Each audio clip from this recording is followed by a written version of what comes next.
Welcome to another episode of the Best Damn Coach podcast. I'm so excited you're here because I get to bring on a mentor of mine. And he doesn't know I'm about to say all the things I'm going to say, by the way. So I'm just going to pump you up.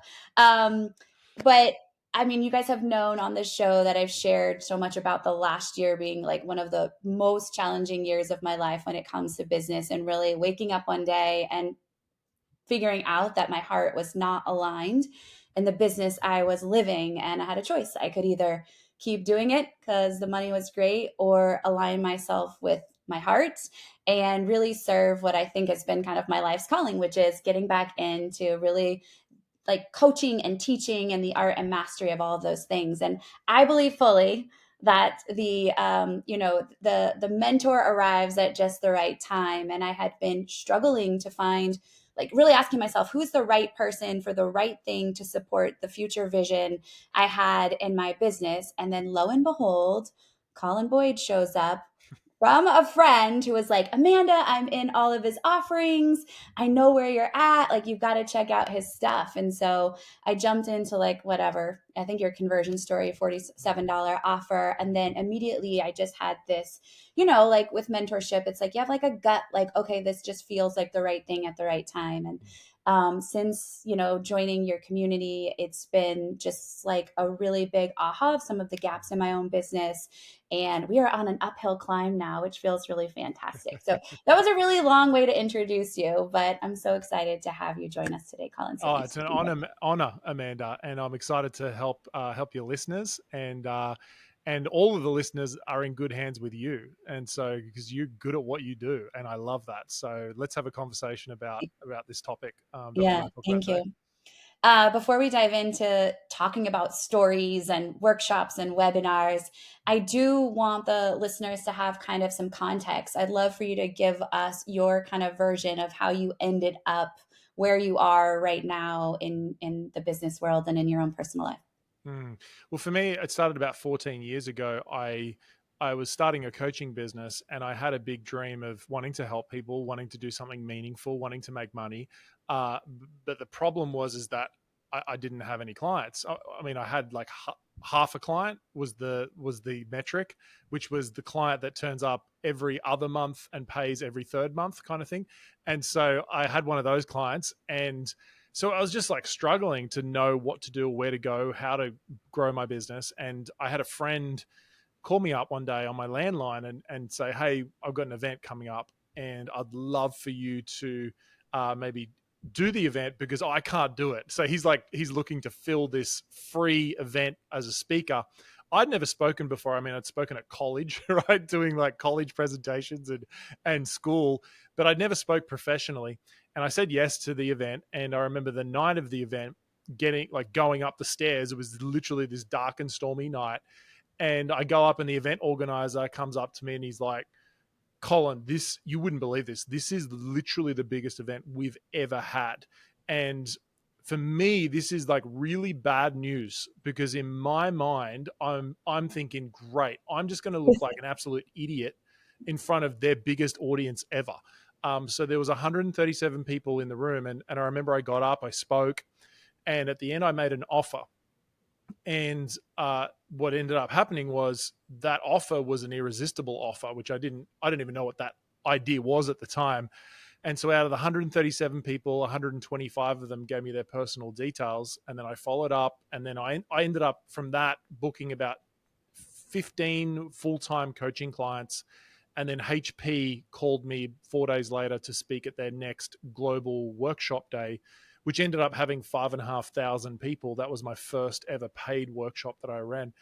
And it was like baptism by fire. For But, sure. but the crazy thing was that I think just that experience of having my business accelerate so fast from an event was mind blowing. And then, to be frank, it wasn't until probably that was 14 years ago, about 8 years later from there, that I actually started teaching how to speak and sell from a virtual stage or a live stage.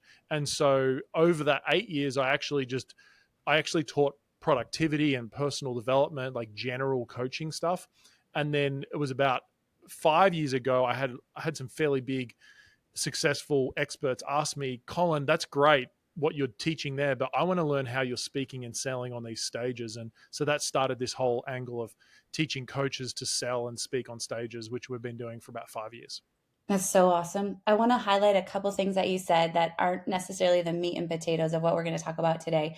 But if you guys heard, he said, I've been doing this for 14 years. He did not say I am an overnight success and that I started yesterday and made $1 million while I slept and went to the Bahamas. And I think that that's kind of the irrational expectation that we sometimes have in this online space. But you've been doing this work and it took you time to really hone in on your zone of genius. So Yeah. true. It took me 9.5 years to hit $1 million a year, of like slogging it, like really trying to work out my angles. And I probably went through 3 to 4 business models to do, like, to eventually find one. And there's no one perfect business model. I think there's some that are more optimal, but you do have to, it's exactly that. Like, part of the journey is working out what model is going to work for you and your lifestyle and even your season of life. Like for me, when I used to be a professional speaker, I was on the road about, 20 days a month, and I really loved it.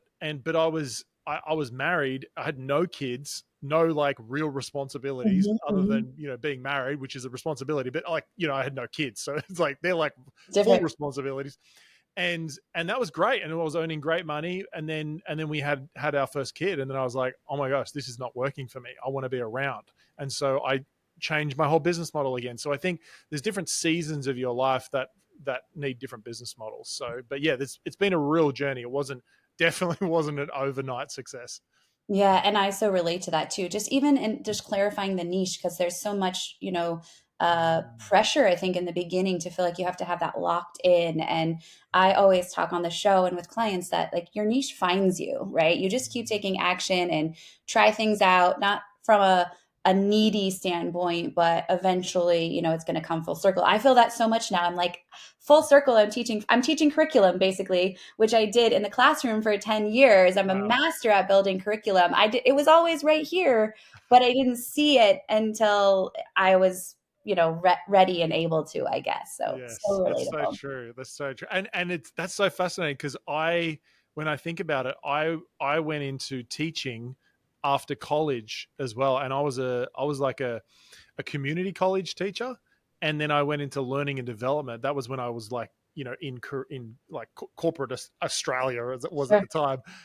But it was and again it's all come back to now presenting. So it's so fascinating, that whole journey. No, I agree. I remember specifically telling my colleagues that I don't care. Give me, I was a science teacher, but give me science, give me language arts, give me PE. I didn't really care the content. I cared Mm. about the delivery. And that Oh, was the part oh that my was like gosh, I was the same. exciting. Like, oh, I want to put the lesson together. I want to Yeah, watch them. I want to hook them. I want to see how they finish by the end. And then I'm like, oh yeah, this has always been my thing, but so you good. figure it out day by day. So obviously you're talking about, your zone of genius is selling from stage, but I really want to take this, like stage can mean a lot of things, right? That can mean physically going and stepping on a stage in front of thousands or small intent, small intimate, but that can also mean virtual stages, which is, an area in my business I'm working to master because of season of life, right? I can do it from my home. It's convenient. And I love all those components of it. So when you're listening to the conversation today, I just really want to say that stage can mean a lot of things. But I do want to zone on one thing because we have conversations inside of my community about this, and they will often ask, but are workshops and webinars really worth it? Like, is that outdated? And my instant reply is absolutely not. But I'm curious, like, how do you prove us wrong on that? Like, what could you offer around that idea? I mean, I feel like it's a lot of people say, or marketers will sometimes put poo poo on a particular strategy because they're trying to elevate their strategy. And so Totally. they'll say emails are dead, right? Or they'll say like text message are dead. And so a lot of the time it does cycle in terms of what people are poo pooing at the time. But I think about it like this: if you look over the entire history of human evolution, anyone who was a leader, whether it's a spiritual leader, a cultural leader, community leader, all of them used the mode of one to many speech presentation. And a webinar or a online workshop is just a more leveraged version of that one to many communication. And so as long as we are human beings, which we are at the moment, we'll see how we go long term with AI and everything. Um, then a webinar is just simply a one to many human communication, and that is never going to go out of fashion. Will it evolve and go to different versions? Will it become 3D? Will it become, evolved in the journey, more interactive? 100%. Like, it's going to evolve. Will we always be using Zoom? No, we won't always be using Zoom. So the platforms will change, but the mechanism will never, literally never change. And so it's because it's a way of communication that over the years, it's just been tested, it's tried and true. And if you think about it like this, think about any leader in an industry, entrepreneurial industry, whether it's health and fitness or the coaching industry or any sort of industry, all of them use some sort of stage, whether it's a live conference they run or whether it's a virtual conference or a virtual experience where it's a one-to-many presentation. They all use it. Why? Because it works. It's never going to not work. The problem is if you're using the wrong strategy to fill it, using the wrong strategy to run it, then it's not going to work. But that's like anything. It's like sales calls aren't going to work for you if you're using the wrong strategy. And so knowing how to do it is more the problem than like whether that's going to work. And knowing, is that something you want to do? Like, not everyone wants to be a speaker, but if you know you want to get on a stage, even if you feel afraid, then you just know, like, there's this sense of going, no, I really want to speak. Like, I want to run a presentation. I want to be a keynote speaker. I want to run a webinar. And so, like, there's definitely a sense of like calling towards it. And if you feel that, then I know that you can get equipped to do that. Yeah, for sure. It's the how. It really is the how. Like, it's not broken. It's about the details inside that are the opportunity, which I've learned, firsthand as well. And to that point, the one thing that on top of like one to many opportunities to speak that we can look at in history, I mean, we can go biblical, right? But one of the things inside of that we can look at our heritage is like storytelling is something that will absolutely never go away. And I Yeah. think of so many times I've watched amazing speakers present, I've kind of forgotten like their three main bullet points. But what I didn't forget was how they hooked me in and the story, about them specifically. But what I love about your work and something I learned from you is I was often telling the wrong story, or I wouldn't say it's the wrong story, but I was missing out on an opportunity of the way I was telling stories at the beginning of my workshops. I wanted to make it like about me. Let me prove to you like why I'm qualified to be in front of you right now on this webinar. But you talk a lot about conversion stories, and I've been nailing mine Come since on. being with you. But can you speak a little bit to like, the wrong story and what might work better for us instead? Yeah. So what most people do when they tell their story is they tell a version of what would be an origin story. And so what that is usually, it comes from this place of wanting to share with the audience like who they are, because they have this intention of going, hey, I want you to know me, right? Which is nice. And they're like, this is like who I am. This is the journey I've gone on. And this is why I'm qualified to teach you or to lead you. Now, that is like good. And I think that builds some rapport and some trust, which is nice. But there's a whole nother like X factor that you can add to your origin story, which is what I call a conversion story. And so a conversion story is, it could be that story, but a lot of the times it's a narrower, more focused version of that story. And so what I mean by that is, instead of telling your entire journey of business or why you got into something and where you grew up and how many siblings you had and all that sort of stuff, which is like nice to know but a little bit boring because it's about you. Mhm. um, you tell the story that best communicates the power of the vehicle that you help people with. So for me, the vehicle I help people with is creating presentations that get clients. Like that's our main vehicle that I help people with.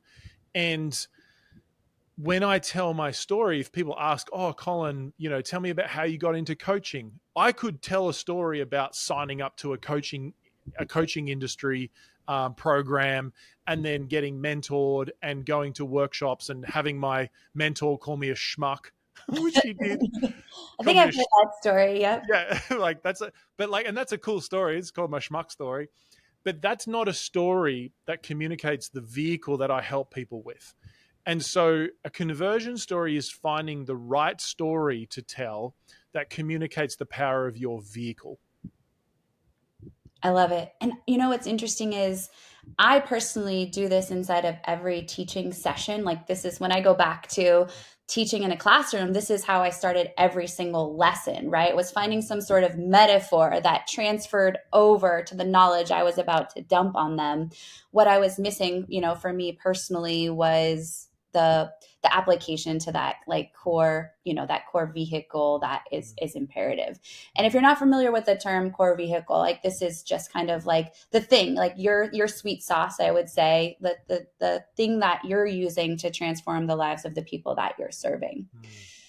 When it comes to, I love to go tangible on this a little bit too, and just give, without going into too deep of detail. But when we talk about just storytelling in general, somebody that's like, okay, maybe I'm missing this whole conversion story, I'm not quite sure yet. But if there's one tangible for the listeners to just get better at storytelling in general and be more confident to show up and share their story, like, what's one piece of advice you might offer them? Mm. For me, well, I mean, we can go tangible with a conversion story. There are three questions you have to answer, and then I'll give them one strategy. Perfect. So, a conversion story, there's three questions you have to answer. The first question is, are you like me?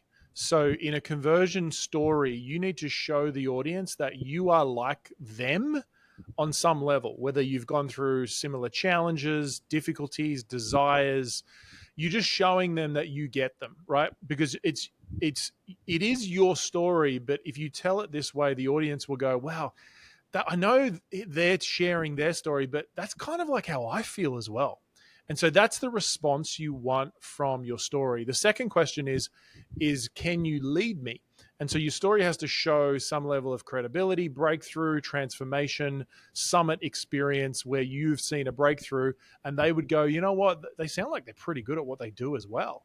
And then the final question is there a path that I can follow? And the path is the core vehicle. It's actually the core premise, to be even more specific, which is that one idea that the audience must understand in order to say yes to your offer. And so you combine these three of, like, are you like me? Can you lead me? And is there a path I can follow? And when you get those three aligned, it creates the most powerful story you'll ever tell to sell your offer without selling your offer. And I think from a practical perspective, one of the best things you can do is to, when you tell your story, try not to retell it, relive it. And so, in other words, when you find that conversion story, don't just retell it in, overall vast details. Relive that experience and really go into the feeling, the emotion, the experience of it, because the audience are hearing it for the first time, even though you've told it 250 times, probably in the last 3 months. But that's fine, because the audience has to experience it for the first time. And so just remembering that when you tell a story, and that will make your stories more interesting as well when you relive the story as opposed to like retelling it. Because if you're not engaged in your own story, how could you require the audience to be engaged in your story? And so when you're engaged in your own story, reliving it, the audience leans in, and then eventually they'll go, oh my gosh, I love that story, but that's so similar to how I feel as well. And then they're going to look to you as being the solution to their problem. Yeah, I love that. I think at the end of the day, too, that we forget this simple piece of the puzzle when, as an expert or, moving into the coaching industry, is that it's my belief from my perspective. Like at the end of the day, our clients want to be seen and heard. And storytelling like makes that happen immediately when they see themselves, like, when you see each other. And I think that's also how we niche ourselves, right? Or niche, but however you want to say the word. But when we, yes, they're choosing us because of the content that we teach, but and also they're selecting us because there is that relatability, like, oh, you're a mom and you run a business and you like to be active, you care about your health, like Mm. that feels like my person, right? And so we are our niche in so many ways, and by storytelling we get to, I from my perspective, like declare that a bit more boldly as well. Yeah, there's like a resonance that's built in storytelling. I had someone ask the other day, they were like, they were just saying that, I tend to just want to get into the content, like the points, the facts, the ideas. And they were saying like sometimes I struggle to actually bring in stories into my presentations. And they were almost saying like, what's the point of having a story? But a story, the power of a story is that it really adds fuel to whatever point you have. And so you could tell a great point, but if you add a story to it, it's like nitros on the point. And people will still say, they'll go, oh my gosh, it was the point that was most important. But what they don't realize is that emotionally, it was the story that set them up to love that point even more. And I know for me, I remember one time there was a speaker, he came in, this was probably 8 years ago. I was in a workshop in a program that I was involved in, and he came and shared about webinars for the first time. And I remember he was doing like $50,000 webinars, and for me at that time, I was like, "That is the craziest number I've ever heard in my life." And he was like living on the ocean on a beach town. This was in Australia when I lived there, and I remember him telling that story and how much he was just excited about it and his journey of running webinars. It completely sold me. And then that was one of the biggest drivers for me getting obsessed with webinars, where he could have taught all the tactics, but it was actually his story that formed the transformational fuel in me to go after that like 10 times. Yeah, I agree. And I think a little bit like that's who you are for me too. And I think there's this element of when the leader, I mean, we have to exude belief, right? In that vehicle or that core premise. And if we're not, our people are kind of like, well, but does that really work? Is that like the thing, right? We want to embody that identity piece too. And I think that excitement is so key to just, like, I think slowly pulling down the walls and that investment piece too when somebody's ready to say yes to, to our coaching or program or whatever the case is. One thing that I just want to highlight and ask you about too is, aside from storytelling, something else that I think you do extremely well is you over deliver. And so inside of, your programs and experience, I've felt an extreme level of over delivery, so much so that I've like come back to the team and like, are we over delivering like enough? Are we really giving our clients way more than they ever thought that they would get? Because that's a huge part of our messaging too, because we just believe in service and having a servant's heart and really like upholding the integrity, to be honest, inside the coaching industry. Because I Yeah, think totally. if we It can can, all admit, it's kind of like wah, wah, it in can a get lot. rough And out there. Yeah. yeah, and I've been a victim of that too, where I Yeah. invested 25K. I've shared that with you, and Yeah. I got in there and I was like, oh, dang, like Okay. the marketing was real good. Like apparently I made a poor decision here, but Yeah, I learned so much from it. totally. I'm just curious, like from your own perspective, like how do you, like, what's the thought process or the mindset around over delivery for you, and how do you hold that, like yourself and your team even to a standard of excellence? I think for over delivery for me is, first of all, like I just genuinely care about people. I That's have a a really important part. like, I mean, don't get me wrong, I love making money, and as the money has increased, it's definitely like good. Like it's great to make more money, but at the core of it, I just genuinely care about people. And so, first of all, you have to love your clients, and the it's fascinating because I know for me, I changed from a corporate audience to a public audience, which is now coaches and course creators. And the reason why I changed was because I just enjoyed working with those types of people more. And so that for me was a kind of a come to Jesus moment where I realized I needed to stop going after people that I didn't really enjoy working with and start Yes. working with people I liked working with. And so that's the first foundation. The second thing is exactly what you said. I feel like I try really hard to make people feel seen. And that could be as simple as like if you're running a group coaching call or whatever, acknowledging, saying people's names. Like if someone's new, like pulling them up and acknowledging that they've joined the program. Like so often I hear people say, "Oh my gosh, I joined this program," and then like I don't even think the person knows my name or has even seen me on a Zoom call. I know for Totally. me, I've joined $50,000 programs, and I think I met the person for like 3 minutes, and they definitely did not want to have a conversation with me. They were just like distracted the whole time.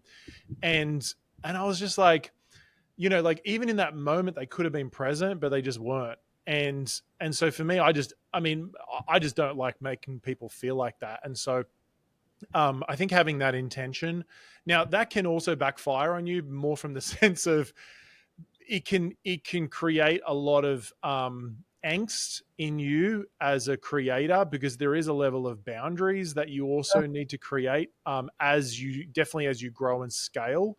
And so, but I think as well is, I'm literally looking at my board, and for our like continuity, our coaching program, I've literally got like the it's like every 2 or 3 months mapped out of going, what touch point do I need to have in place based on the people's emotions, so that they can feel included, or they can feel a part of it, or excited about the next quarter of the program and so forth like that. And so I physically like map out programs, especially if you've got like a longer program, and going like, how does emotionally they feel on that journey, and what little touch points do they need, or reach outs and things like that? What attention do they need?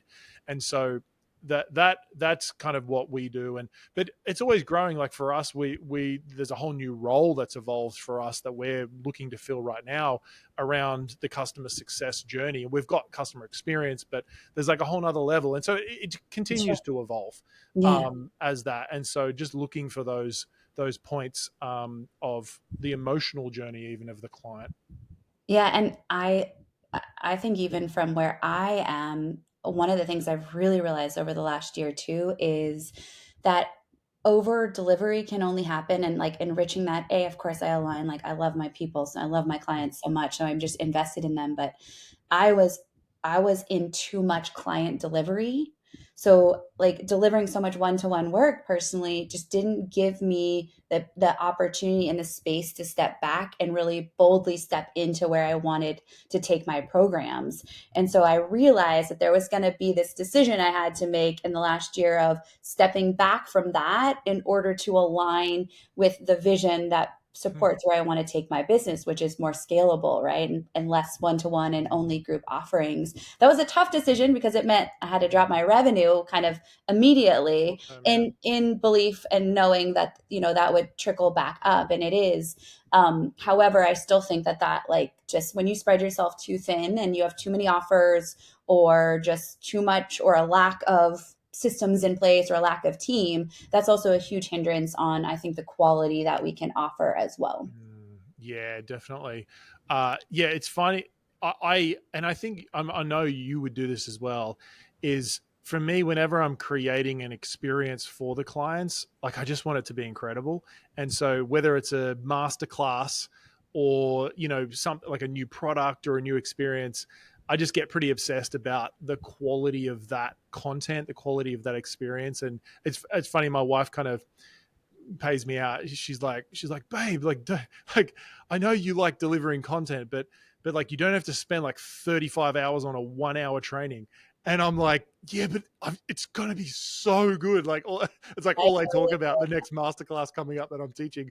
And so, but part of that as well is that's my kind of like my place of genius, and I love that as well. So, like for when my wife went through some health challenges, and I remember pulling this flip chart in front of her watching the TV and just teaching her concepts with like different models and stuff.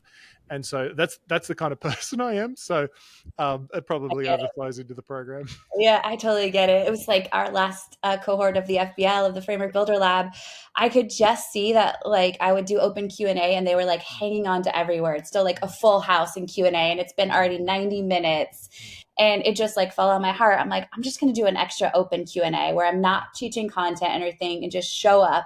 And I know I didn't. And so I didn't, that's not part of the deal. But honestly, it just felt so great because I felt like there were just so many breakthroughs that were on the cusp that if we just had this moment, and I'm so grateful I did that. But more so, I think in those instances too, is when you don't make it about the money and you really make it about the transformation, then you really create like lifelong fans and believers in Yes. your work. And that to me, above all, like that to me puts me in like, but the purpose God has given me and a money aside, then like my heart feels like it's the right thing to do. And that's what I think is often missing inside of, the coaching world sometimes is we've forgotten that core reason that we're doing what we're doing.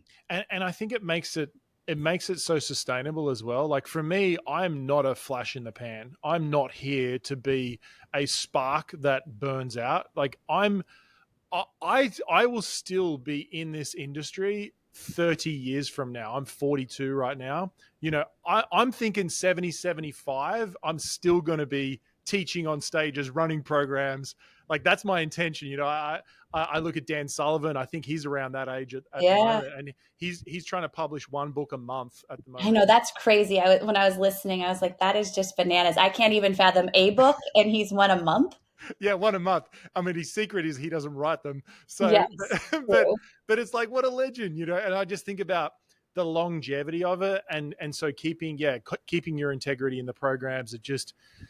It's there's less drama, and it makes things grow long term, and you get referrals. I know you got referred into my program because of it. I didn't have to market Yeah. for you to come Free, and be free connected with marketing, which us. is what we So talk about it's around like here the all best the time. marketing ever. Yeah, I mean, it's So sustainable too, especially in yes. the beginning. So, oh my gosh, this has been an amazing conversation. I am so grateful that you created this space to share. And I'd love for you to share with our audience more about how they can connect with you and learn about the programs that you offer to really dial in the storytelling piece. Yeah. So, I mean, if anyone is on social, I am big on Instagram. So you can connect with me on Instagram, just at Colin Boyd with one L, ColinBoyd.